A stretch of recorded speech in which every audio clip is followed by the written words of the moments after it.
सखी अपना सखी से हाल चाल पूछता लो। सखी कहते कि सखी अपना ससुरा के हाल बताओ कि तहार सोहाग रात कैसा रहे। सखी सखी कहते अपना सखी से सोहाग वाली रतिया का कहीं सखिया रात भर हफनी आही रे दादा।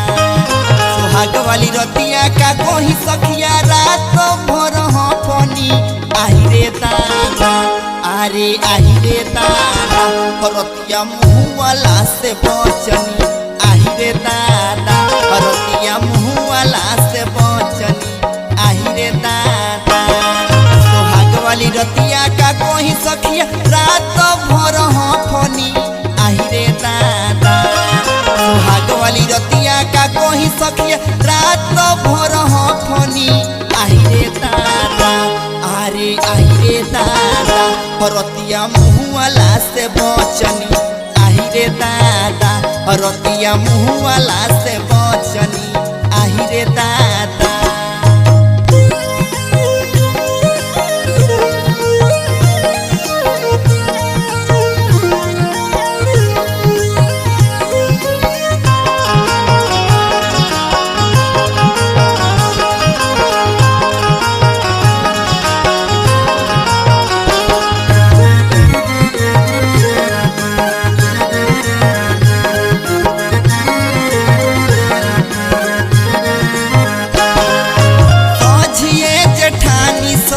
दिहली समझाई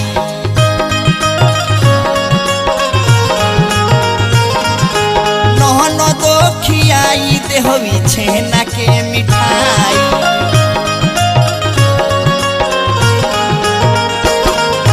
सझिए जेठानी सब दिहली समझाई नहन दो खियाई देहवी छेना के मिठाई। सोया खियो लाल मिर्चैया कोच से न कोटनी आही रे दादा। सोया खियो लाल मिर्चैया कोच से न कोटनी आही रे दादा। अरे आही रे दादा रतिया मुँह वाला से बचनी आही रे दादा। रतिया मुँह वाला से बचनी आही रे दादा।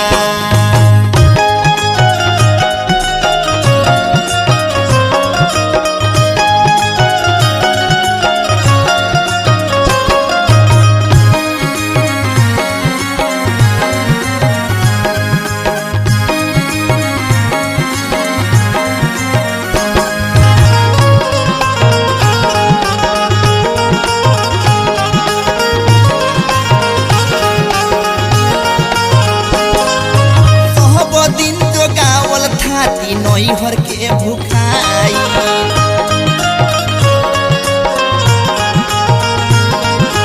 रात भर सैया संगे पलंग चरचराई।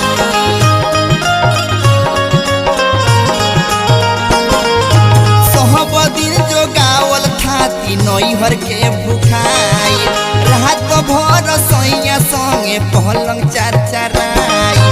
पूरा में लेके लोरहा से पियवा पीसती हुए चटनी आही रे दादा। पूरा में लेके लोरहा से पियवा पीसती हुए चटनी आही रे दादा। अरे आही रे दादा रतिया मुँह वाला से बचनी आही रे दादा। रतिया मुँह वाला से बचनी आही रे दादा।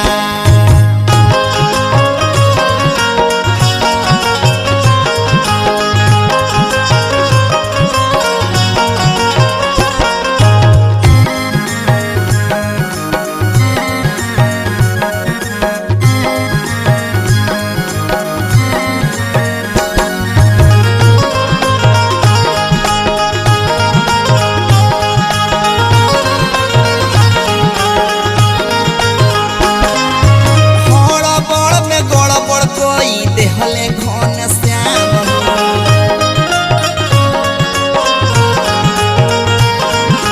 नौ माह नइखे पेंटर देही के आराम।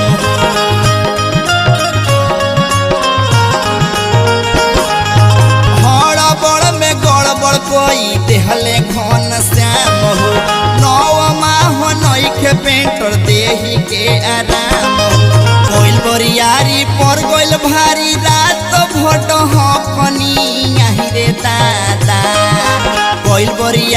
कर गोल भारी रात भर डहकनी आहिरे दादा अरे आहिरे दादा रतिया मुँहवाला से बचनी आहिरे दादा रतिया मुँहवाला से बचनी आहिरे दादा सुहाग वाली रतिया का कोही सखिया रात भर हफनी आहिरे दादा सुहाग वाली रतिया का कोही सखिया रात भर हफनी आहिरे दादा अरे आहिरे दादा रतिया मुँहवाला से बचनी आहिरे दादा रतिया मुँहवाला से बचनी आहिरे दादा।